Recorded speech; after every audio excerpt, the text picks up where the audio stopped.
Awali, karena doa itu sesuatu yang bisa merubah takdir, teman-teman. Lewat perantara doa, Allah rubah takdir-takdir kita.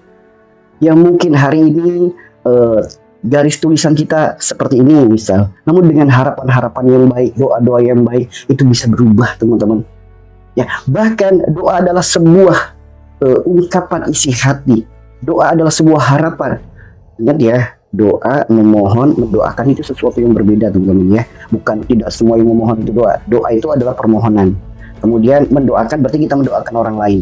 Permintaan berarti kita minta.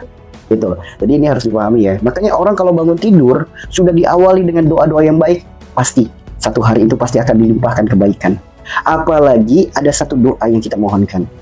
Ya Allah, karuniakanlah mata yang indah untuk bisa melihat keindahan dari setiap catatan takdir yang kau tuliskan. Itu teman-teman ya. Memohon kepada Allah agar dikaruniakan mata yang indah untuk bisa melihat keindahan dari setiap catatan takdir yang Allah tuliskan. Misal hari ini kondisi badan masih sakit, namun kalau punya mata yang indah untuk melihat keindahan catatan takdir, pasti lahirnya akan kebahagiaan, pasti lahirnya akan bijaksana. Meskipun hari ini mungkin ada musibah, namun ketika sudah dikaruniakan mata yang indah, dia akan melahirkan bijaksana, akan melahirkan hikmah dalam setiap musibah. Namun bagi orang yang matanya dijauhkan dari mata hikmah, mata keimanan, dia melihat segala sesuatu dengan keluh kesah, melihat segala sesuatu dengan penuh masalah, melihat segala sesuatu dengan kerungsingan dan lain sebagainya. Maka mari sama-sama kita memohon, ya Allah, hamba memohon kepadamu, karuniakanlah mata yang indah untuk bisa melihat keindahan dari setiap catatan takdir yang kau tuliskan.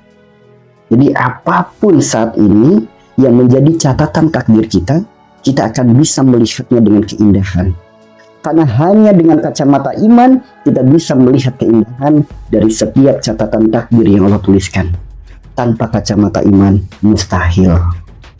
Ya, tanpa kacamata iman, mustahil kita bisa melihat keindahan hidup. Mustahil. So, bagaimana mungkin orang bisa menikmati kesulitan kalau nggak pakai keimanan? Bagaimana mungkin orang bisa menikmati sebuah masalah jika tanpa iman? Bagaimana mungkin orang bisa menikmati penyakitnya tanpa keimanan? Maka hanya dengan kacamata iman kita bisa melihat keindahan dari setiap catatan takdir yang Allah tuliskan. Yuk, maka mari sama-sama kita terus tingkatkan iman kita, kuatkan iman kita, tambahkan ketaatan kita. Begitu ya teman-teman ya. Barakallah semuanya, barakallah. Waalaikumsalam semuanya. Waalaikumsalam. Ya, itu ya teman-teman ya. Habis Suganda semuanya, terima kasih banyak, barakallah. Di mulai hari ini dan seterusnya, ayo setiap bangun tidur usahakan berdoa agar minta. Kita berdoa minta agar diberikan mata yang indah untuk bisa melihat keindahan dari setiap catatan takdir yang Allah tuliskan. Barakallah Ibu Nurlina ya. Jadi apapun kisah hidup kita, kita akan bisa mengambil hikmahnya. Sehingga apa? Kita bisa menata hati. Karena barang siapa yang menata hatinya, Allah akan tata kehidupannya.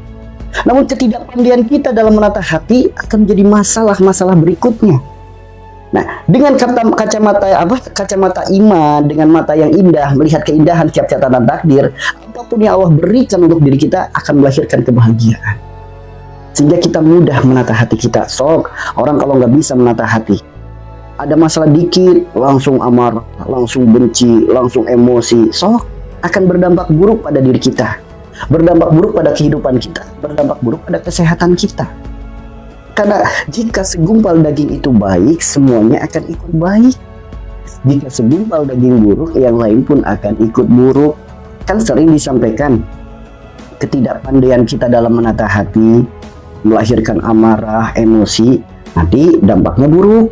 Satu, silaturahim bisa jadi rusak. Kedua, hati bisa menjadi semakin keras. Yang ketiga, bisa menjadi penyakit. Salah satu penyakitnya adalah hipertensi atau darah tinggi. Kemudian bisa berdampak buruk pula, akan menjadikan sifat-sifat buruk untuk generasi anak keturunan kita. Tuh. Jadi apa yang kita lakukan saat ini, baik dan buruknya akan berdampak pula pada anak keturunan kita. Kebaikan yang kita lakukan akan jadi kebaikan untuk anak keturunan kita. Keburukan yang kita lakukan pun sama. Ya. Bismillah ya teman-teman ya. Mari sama-sama kita memohon kepada Allah agar dikaruniakan mata yang indah untuk bisa melihat keindahan dari setiap catatan takdir yang Allah tuliskan. Amin ya Allah. Amin ya rabbal alamin. Mau ikutan khatmul Quran sekecamatan. Bismillah doanya mau